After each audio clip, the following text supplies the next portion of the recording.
On attrape l'enfant. Et puis l'enfant commence à convulser. Il n'était même pas malade, et puis il meurt. Ma mère dit que c'était étonnant. La parole qui sort de la bouche. Le fait seulement de dire à quelqu'un d'attraper pour toi l'enfant pour que tu montes.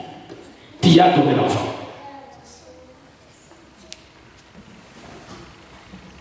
Alors la parole qui sort de notre bouche peut constituer une porte par excellence pour le diable, pour qu'il entre dans nos vies, qu'il entre dans nos familles. Et chaque enfant de Dieu doit être prudent. Chaque chrétien doit être prudent des paroles qu'il prononce. Est-ce que vous êtes conscient qu'il y a des démons, de mauvais esprits qui sont là, qui circulent dans les bus, dans les trains?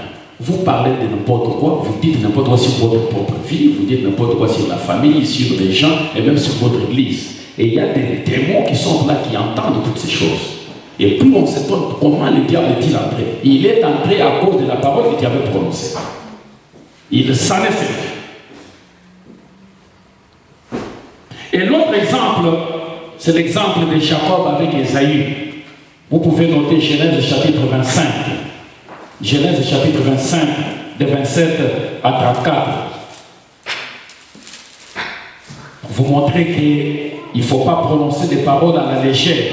Plus tard, tu vas pleurer, tu vas regretter. Comme Ésaü était revenu en train de se lamenter, de pleurer, oubliant qu'il avait déjà vendu son droit de naissance. Genèse chapitre 25. Genèse chapitre 25, de 27 à 34. Genèse 25, de 27 à 34. La Bible nous dit ceci. Ses enfants grandirent. Ésaü devint un habile chasseur, un homme des champs, mais Jacob fut un homme tranquille qui restait sous les tentes. Isaac aimait Ésaü parce qu'il mangeait du gibier et Rebecca aimait Jacob. Comme Jacob faisait cuire un potage, Ésaü revint des champs accablé de fatigue. Et Ésaü dit à Jacob, laisse-moi, je te prie, manger de ces roues-là, car je suis fatigué. C'est pour cela qu'on a donné à Ésaü le nom d'Édom. Jacob dit, vends-moi aujourd'hui ton droit de naissance. Ésaü répondit, voici, je m'en vais mourir. À quoi me sert ce droit de naissance? Et Jacob dit, jure-le-moi d'abord. Il le lui jura et il vendit son droit de naissance à Jacob. Alors Jacob donna à Ésaü du pain et du potage de lentilles. Il mangea et but, puis s'éleva et s'en alla. C'est ainsi qu'Ésaü méprisa les droits de naissance. Amen. Il a vendu son droit de naissance par quoi? Il n'a pas signé un papier. Il a juste parlé. C'est vrai que Dieu avait déjà divinement, leur mère avait déjà été divinement avertie par le Seigneur que le plus jeune allait supplanter le plus âgé. Mais il fallait un acte. Et c'est comme ça que Jacob, profitant de cette circonstance, dit à son grand frère Ésaü, qui voulait manger le repas qu'il avait préparé, vends-moi d'abord ton droit de naissance. C'était terrible. C'était apparemment quelque chose de banal. Et l'autre aussi à cause de la faim. Il y a des gens qui peuvent tout vendre à cause de la faim. Ils peuvent tout vendre à cause de la bouffe. Et son jeune frère lui dit, avant de te donner ce repas, quelle idée? Je me suis toujours demandé quelle idée, où est-ce qu'il avait trouvé cette idée-là? Vends-moi d'abord ton droit de naissance, que moi je deviens l'aîné, toi tu deviens mon jeune frère, spirituellement. Et l'autre, accablé par la fatigue, la faim, il dit, ok, prends ça, de toute façon, je vais mourir, à quoi ça va me servir? Il a vendu son droit de naissance. L'ennemi entre par des choses comme ça, des paroles. Tu peux prononcer une parole apparemment banale, mais tu as hypothéqué ton avenir, tu as hypothéqué ta vie. Et s'il y a des conséquences plus tard, peut-être même tu ne vas pas te souvenir que c'est à cause des paroles que tu avais prononcées. Et la Bible dit que plus tard, quand Ésaü est revenu, après que Jacob ait été béni par leur père Isaac, il a pleuré. Hébreu dit même qu'il a pleuré en vain. C'est en vain qu'il voulait récupérer ça, recevoir la bénédiction, mais ce n'était plus possible. Et si vous lisez dans la Bible, vous ne verrez nulle part où Ésaü et Jacob avaient signé un document. Parce que tu peux te dire, je ne me suis pas engagé, je n'ai signé aucun document. Mais les paroles que tu as prononcées ont ouvert la porte au diable et il est entré. Tu as vendu la bénédiction que tu avais. Tu as laissé l'ennemi, les sorciers, les démons entrer en toi.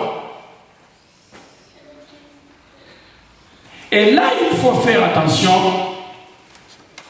jeunes gens, avec les chansons que vous écoutez.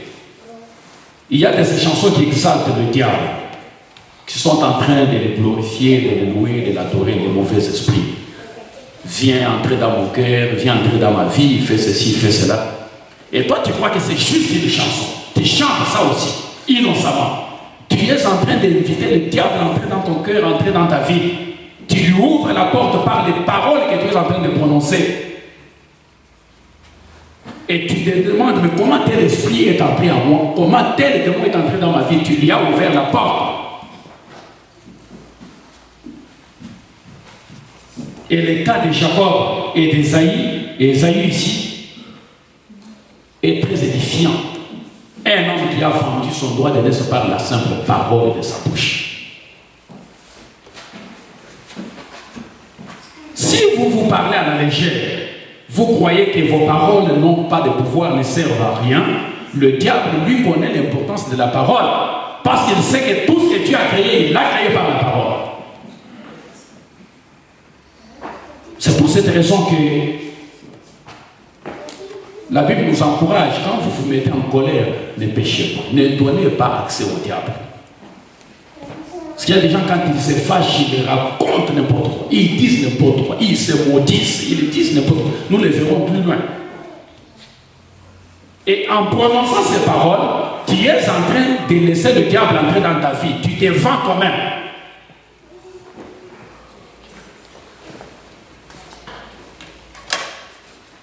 Et après, quand il y a des conséquences, tu commences à accuser les autres. La faute n'est pas aux autres, c'est de ta propre faute. C'est toi qui as ouvert la porte au diable. Et un autre exemple, toujours pour rester dans la famille du patriarche Abraham, c'est le cas de Jacob avec Rachel.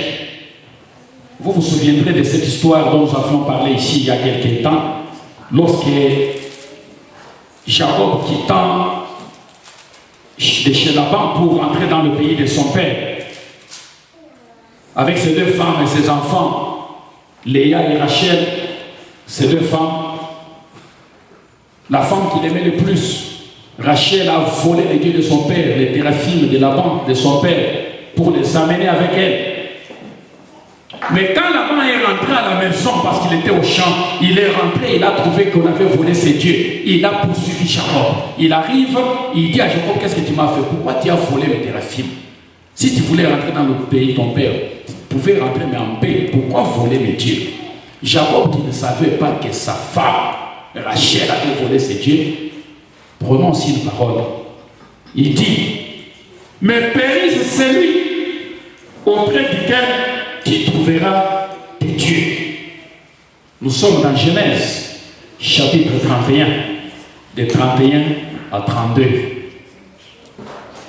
Vous pouvez noter cela, Genèse 31, de 31 à 32, et puis Genèse 35, de 16 à 19.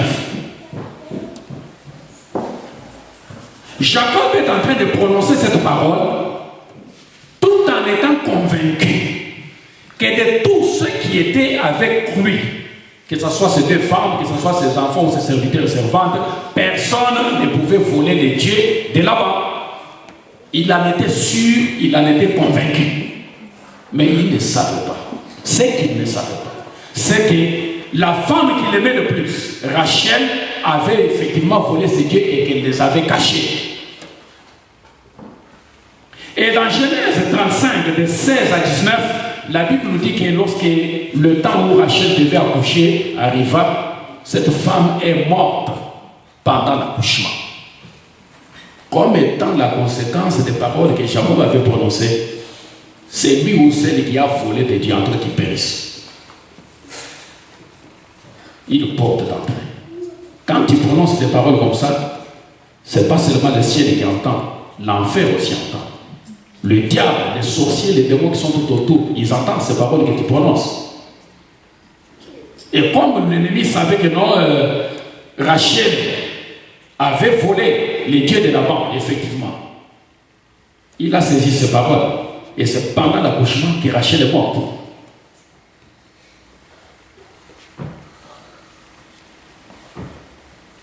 Et ceci nous donne aussi une leçon que nous ne devons pas être prompts à maudire, à prononcer des paroles de malédiction, surtout quand on est fâché, parce que tu ne sais pas tout, c'est Dieu qui connaît tout. Amen. Amen. Tu peux être là, quelqu'un a fait quelque chose, mais peut-être parce que quelqu'un a peur de parler, il dit que je n'ai pas fait ça, et toi tu maudis, tu as vendu, tu as offert la porte au diable. Tu as ouvert la porte au diable. Ne sois pas pressé de maudire.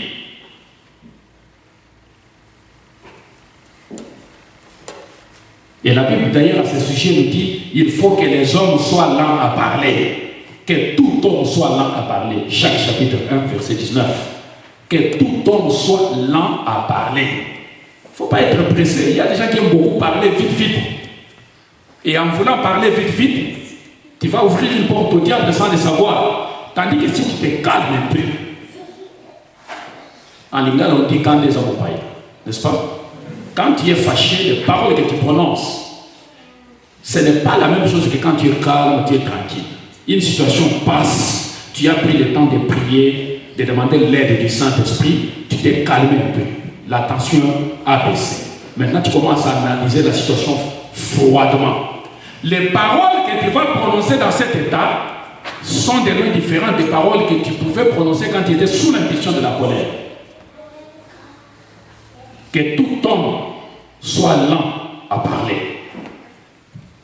Et maintenant la question, trois questions fondamentales. La première c'est celle-ci.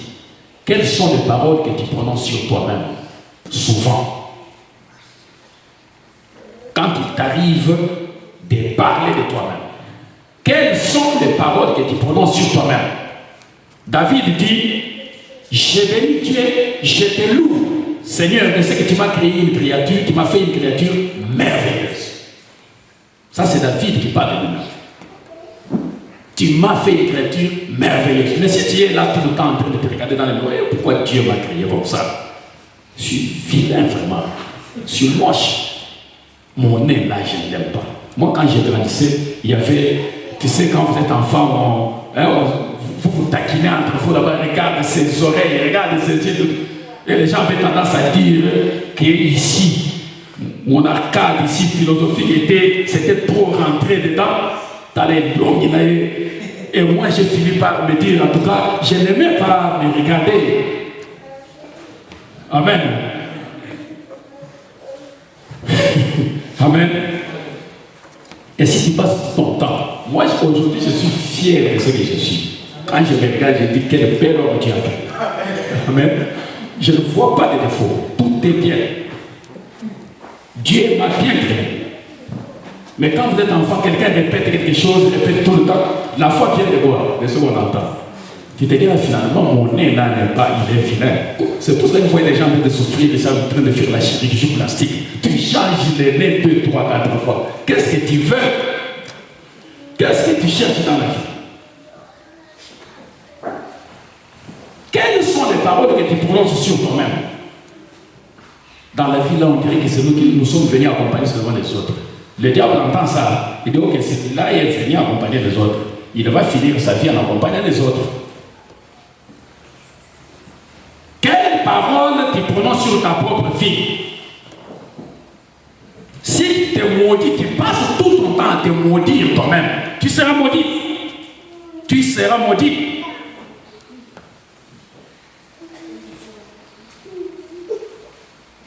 Et si tu n'es pas conscient du fait qu'il n'y a pas seulement que l'ange de l'Éternel qui campe autour de ceux qui craignent Dieu, mais qu'il y a aussi de mauvais esprits qui sont là, tout autour, qui circulent, tu vas te retrouver que tu as détruit ta vie par des paroles qui sont sorties de ta propre bouche. Tu as invité le diable à entrer dans ta vie. Moi je suis pauvre, mon gars vient en gâté. Les démons entendent ça, ils disent ok. C'est lui-même qui prophétise sur sa propre vie. Il dit qu'il vit en gâté. Sa vie sera toujours comme ça. Et ta vie va rester comme ça. Quelle parole tu prononces sur ta vie tous les jours? J'aime Psaume chapitre 118. Psaume chapitre 118 de 16 à 17 nous dit ceci. Non, je ne mourrai pas, mais je vivrai. Et je raconterai les œuvres de l'Éternel. Amen. Non, je ne mourrai pas, je vivrai. Celui qui parle comme ça, c'est qui? C'est quelqu'un qui a une difficulté, qui est en souffrance. Peut-être même qu'il était gravement malade. Il regarde, il analyse la situation, il s'est dit, ça va me tuer. Je ne vois pas comment je vais m'en sortir. Mais il décide de confesser des choses positives. Il refuse de laisser son âme s'abattre au-dedans de lui. Il dit, c'est vrai que les circonstances extérieures montrent que je suis condamné à mort. Je ne vais pas m'en sortir. Mais je décide de confesser le contraire. Je ne mourrai pas, je vivrai. Amen. Nous pouvons répéter cela ensemble. Je ne mourrai pas, mais je vivrai. Encore, je ne mourrai pas, mais je vivrai. Et je raconterai les œuvres de l'Éternel. Il ne faut pas regarder ta situation comme ça, comme si tu étais désespéré. Nous avons un Dieu formidable. Un Dieu capable de changer les choses en un clin d'œil comme ça. Un Dieu capable de transformer le mal en bien, de changer les ténèbres en lumière, de remplacer les cris de douleur par les cris d'allégresse, immédiatement, dans un instant comme ça. Et c'est ce que le psalmiste dit ici. Et quand il parle là, il est encore dans la souffrance, il n'est pas encore sorti de là. Il dit oui, c'est vrai, je suis dedans, mais ça ne va pas me tuer. Ce qui tue beaucoup de gens, c'est mort. Tu es malade à l'hôpital, tu commences déjà à préparer ton enterrement, tu commences déjà à confesser ta mort. Je vois que je ne peux pas m'en sortir, malade, ça va te tuer. Puisqu'en disant cela, tu invites la mort à entrer dans ta vie. Cette maladie va me tuer. Ce que je sens au-dedans de moi me fait dire que je ne m'en sortirai pas. Je ne vais pas survivre à cette maladie. Tu es en train de te vendre. Tu es en train d'ouvrir la porte au diable et il va entrer, la mort va entrer effectivement. Mais vous trouverez quelqu'un d'autre. Malgré la maladie, malgré la gravité, il y a des gens qui se sont battus contre les cancers et qui ont vaincu leur cancer. Tellement qu'il a une forte volonté de vivre. Il ne veut pas se laisser faire. Et tu vois, il s'en sort. Il reprend la vie et il vit encore normalement. Mais par contre, celui qui, à cause de la maladie, est en train déjà de confesser sa mort, il a déjà acheté une place au cimetière, il donne des ordres à sa maison, il dit, moi je crois que je ne sortirai pas d'ici vivant, il va aussi mourir. Mais si au-dedans de toi tu es décidé à continuer à vivre, tu vas vivre. Faisons attention avec les paroles que nous prononçons. Quelqu'un m'a dit, pasteur, je suis sorcier. Moi, je dis, comment toi tu le sais? Puisque ma mère, chaque fois qu'elle me cite, elle dit toujours, toi tu es sorcier. Et il croit qu'il est sorcier. Tout le temps, il répète ça, je suis sorcier, je suis sorcier. Et ne t'étonne pas que ton enfant devienne sorcier. C'est toi qui es en train d'éviter l'esprit de sorcellerie dans la vie de ton enfant. Parce que les paroles que toi tu prononces là, le diable les entend aussi. Quelles paroles tu prononces sur ta vie? Et l'exemple que j'ai aimé le plus concernant ce point, c'est l'exemple de Jonas. Alléluia. L'exemple de Jonas. Vous vous souviendrez que lorsque Dieu l'a envoyé pour aller prêcher la parole à Ninive, pour avertir ce peuple qu'il sorte, qu'il abandonne sa mauvaise voie, qu'il se tourne vers Dieu, Jonas a refusé. Il ne voulait pas y aller. Il ne voulait pas du tout y aller. Et vous savez combien il a souffert en mettant d'abord en danger la vie de plusieurs personnes sur ce bateau qui partait à Tarsis alors qu'il était attendu à Ninive. Combien est-ce qu'il a mis en danger la vie des gens? Et après cela, lorsqu'on l'a jeté dans l'eau, la Bible nous dit qu'il y a eu un grand poisson qui l'a avalé. Un grand poisson qu'il avait avalé. J'aimerais, si quelqu'un nous trouve cela, on peut nous lire dans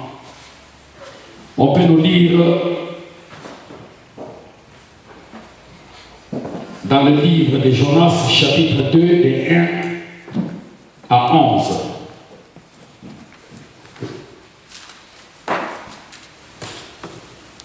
Jonas, chapitre 2, de 1 à 11. Verset 1er jusqu'au 11e, au nom de Jésus. Amen. L'Éternel fit venir un grand poisson pour engloutir Jonas. Et Jonas se fit dans le ventre du poisson 3 jours et 3 nuits. Jonas, dans le ventre du poisson, pria l'Éternel son Dieu, il dit: dans ma détresse, j'ai invoqué l'Éternel, il m'a exaucé. Du sein du séjour des morts, j'ai crié, et tu as entendu ma voix. Tu m'as jeté dans l'abîme, dans le cœur de la mer, et le courant d'eau m'ont environné. Toutes tes vagues et tous les flots ont passé sur moi. Je disais: je suis chassé loin de ton regard, mais je verrai encore ton saint temple. Les eaux m'ont couvert jusqu'à moitié la vie, l'abîme m'a enveloppé. Le roseau a entouré ma tête. Je suis descendu jusqu'aux racines de montagne. Les barres de la terre m'enfermaient pour toujours. Mais tu m'as fait remonter vivant de la fosse. Éternel mon Dieu, quand mon âme était abattue au-dedans de moi, je me suis souvenu de l'Éternel et ma prière est parvenue jusqu'à toi, dans ton saint temple. Ceux qui s'attachent à des vaines idoles éloignent d'eux la miséricorde. Pour moi, je t'offrirai le sacrifice avec un cri d'action de grâce. J'accomplirai le vœu que j'ai fait. Le salut vient de l'Éternel. L'Éternel parla aux poissons et les poissons vomit Jonas sur la terre. Alléluia. Est-ce qu'on peut acclamer très fort pour la parole du Seigneur? On acclame très fort pour la parole de Dieu. Ça, c'est un exemple qui m'a beaucoup encouragé. L'homme qui est en train de parler ici, arrêtons-nous un instant. L'homme qui est en train de parler ici, il est où? Dans le sein, dans le ventre du poisson. Il n'est pas encore sorti. Mais il parle au passé, comme s'il était déjà sorti du poisson. Maintenant, il est sur la terre ferme. Amen. C'est ce qui manque à la plupart d'entre nous ici. Tu es en difficulté, mais tu continues à prophétiser du mal sur toi-même. Tu continues à confesser des choses négatives. Et après, tu t'étonnes que ta situation ne change pas. Jonas n'a pas attendu qu'il sorte d'abord du sein du poisson pour qu'il commence à confesser: Seigneur, je te loue, je te bénis de ce que quand j'étais dans le sein du poisson, tu m'as délivré, tu m'as exaucé, tu m'as fait sortir de là. Il est encore dedans. La Bible dit: Jonas, dans le ventre du poisson, il pria. Toi, tu es dans le ventre du poisson maintenant. Comment est-ce que tu t'en prier? Quelles sont les paroles que tu prononces sur toi-même? Fais comme Jonas. Parle comme Jonas. Dis des choses positives sur toi-même. Sois optimiste. Aie la foi. Ça, c'est quelqu'un qui a la foi en Dieu. Il n'attend pas voir que Dieu le délivre pour qu'il confesse que j'étais dans la difficulté, Dieu m'a délivré. Ça, ce n'est plus la foi. C'est lui qui dit qu'il a la foi en Dieu, dans les ressuscités, Jésus-Christ. Il n'attend pas que sa situation change avant de commencer à louer Dieu, avant de commencer à confesser la délivrance, sa délivrance, ou la puissance et la grandeur de Dieu. Vous vous souviendrez de Marthe, vous vous souviendrez des sœurs de Lazare, lorsque Jésus est arrivé. Mais en regardant seulement la situation de leurs frères, ils étaient désespérés, découragés et disent: laisse-les tranquilles, maître. Il fallait venir avant, pas maintenant qu'il est mort, qu'il est déjà enterré, il s'en mauvais. Qu'est-ce que tu vas faire maintenant? Ça, c'est pas la foi.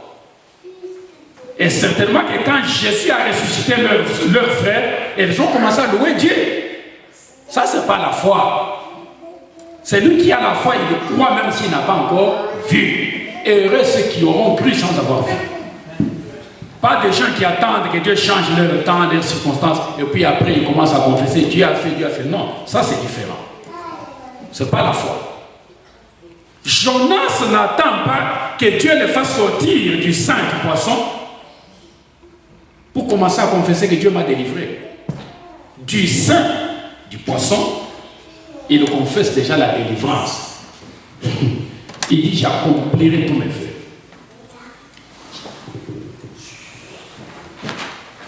Amen. Jonas dit, tu m'as jeté dans l'abîme, dans le cœur de la mer, et les courants d'eau m'ont environné. Toutes les vagues, toutes tes vagues et tous tes flots ont passé sur moi. Je disais, je suis chassé loin de ton regard, mais je verrai encore ton Saint-Temple. Il est sûr qu'il va revoir le Saint-Temple de Dieu. Il va le revoir, à coup sûr. Il ne va pas mourir là-dedans. Et beaucoup de gens sont morts, ils ont détruit leur vie à cause des confessions qu'ils sont en train de faire nuit et jour. Moi, je vois que l'âge est avancé, moi, je ne me marierai plus. Eh bien, il te sera fait selon ta foi. Amen. Il te sera fait selon ta foi. Moi, je crois dans cette situation avec la crise économique qu'il y a ici, je ne trouverai jamais du travail. Tu ne trouveras pas de travail. C'est ce que tu confesses. Moi, je crois qu'avec les diagnostics que le médecin m'a annoncé là, et puis il dit que mon pronostic est sombre, je n'ai plus que quelques jours, quelques semaines à vivre, quelques mois à vivre. Je pense qu'il a raison, je ne veux pas m'en sortir. Eh bien, tu vas mourir. Ou tu arrives quelque part où on engage des gens, on te dit qu'il n'y a qu'un seul poste à pourvoir. Tu regardes, il y a 10 candidats, 20 candidats. Tu regardes d'autres, tu te dis, mais tu te sens intimidé. Tu te dis, est-ce que moi, vraiment, je vais avoir ce poste? Il ne faut pas te laisser intimider. Si tu commences à confesser qu'en tout cas, moi, je crois que je suis désespéré, ma situation est désespérée. Eux, ils ont beaucoup étudié, ils ont une longue expérience, c'est là, ils ne vont pas s'en sortir. Il faut s'en sortir, moi je ne m'en sortirai pas. On ne va pas m'engager, on ne va pas t'engager, et puis c'est ce que tu confesses. Quand je suis arrivé à Bondeko en 1998, je crois, nous étions six candidats, un seul poste à pourvoir dans ce laboratoire. Il y avait des gens qui connaissaient le chef de labo, je les voyais poser. Moi, je suis arrivé, on m'a envoyé une convocation, viens passer le test. Je suis arrivé, on était à 6, un seul poste. Je regarde seulement la façon dont il parlait avec Madame Malonga, la responsable du labo. J'ai dit, ils se connaissent comme ça. Moi, je voulais partir, mais j'ai dit non, je vais faire le test. On a fait le test écrit, on est passé à la pratique. Et quand on nous a écrit pour nous répondre, c'est moi qui avais réussi. Dans les 6 qui étaient là, j'ai réussi au test. Et les 5 autres, malgré les connaissances avec d'autres personnes qui travaillaient là-bas et tout ça, personne n'a été retenu. La différence était tellement grande qu'il n'y avait pas moyen de tricher. Et si tu es là, tu regardes autant aux circonstances autour de toi, tu te dis non, avec ce que je vois là, je ne peux pas m'en sortir. Tu ne vas pas aussi t'en sortir. Puisque tu permets au diable d'entrer dans ta vie, tu lui donnes accès à ta vie, et il va agir, il trouve le pouvoir. Tu as vendu ton droit d'aînesse, tu as vendu ta bénédiction à partir de la simple parole qui est sortie de ta bouche. Un enfant de Dieu ne parle pas comme ça au hasard. Il ne parle pas à la légère. Il pèse chaque mot, chaque phrase qui sort de sa bouche. Il y a des gens qui ont contracté des engagements avec le diable rien qu'en prononçant certaines paroles. Pourquoi est-ce que les magiciens, tous ces gens, quand tu vas chez eux, ils te disent, il faut dire ça, récite ça. Chaque fois que tu récites cette prière qu'on t'a donnée, tu es en train de prendre un engagement. Et le diable peut agir.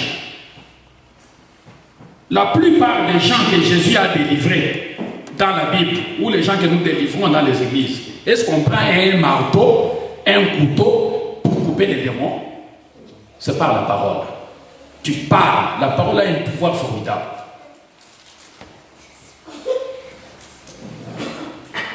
Quelle parole prononces-tu sur ta propre vie, sur ton avenir. À partir d'aujourd'hui, il faudra que tu changes. Même si tu es en difficulté, comment ne confesse jamais des choses négatives. Aie foi en Jésus. Dis que tu vas t'en sortir et tu verras cela s'accomplir. C'est ce que Jésus a dit. Que si vous aviez la foi comme un grain de sénévé, vous diriez à cette montagne, et si vous ne doutez pas dans votre cœur, vous allez dire à cette montagne, ôte-toi et jette-toi dans la mer. La montagne va obéir. Mais si vous doutez, cela ne va pas arriver. La parole qui sort de la bouche peut communiquer la vie, peut communiquer la mort. Non pas seulement à nous, mais aussi aux autres qui sont autour de nous. Quelles sont les paroles que tu prononces sur les enfants? Des paroles de malédiction ou de bénédiction? Toi, tu es un bon à rien. Toi, tu es vraiment, tu insultes, tu dis qu'il ne va pas s'en sortir. Et puis après, quand il ne s'en sort pas, tu es étonné. Apprenez à prononcer des paroles d'encouragement, de bénédiction sur les enfants. Il y a des parents qui, quand ils sont fâchés, ils maudissent facilement. Et quand vous maudissez les démons, le diable, tous ces mauvais esprits qui sont là, qui circulent, ils entendent, ils captent cela. Et quand il y a des conséquences plus tard, vous vous étonnez comment cela est arrivé. Et puis quand il va mourir, tu vas commencer à pleurer.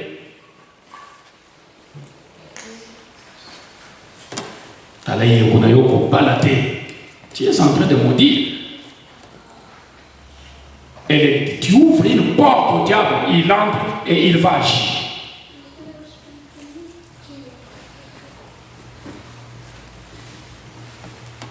Quelles paroles sortent de ta bouche? La Bible nous encourage à avoir toujours une parole assaisonnée de grâce. Pas une parole méchante, une parole déplacée. Pas de paroles, des propos qui sont de nature à blesser les gens, à occasionner l'entrée du diable dans la vie des gens ou dans la maison. Il y a des gens qui ont un cœur blessé, rien que à partir d'une simple parole qui a été prononcée par un frère, par une soeur. Le cœur a été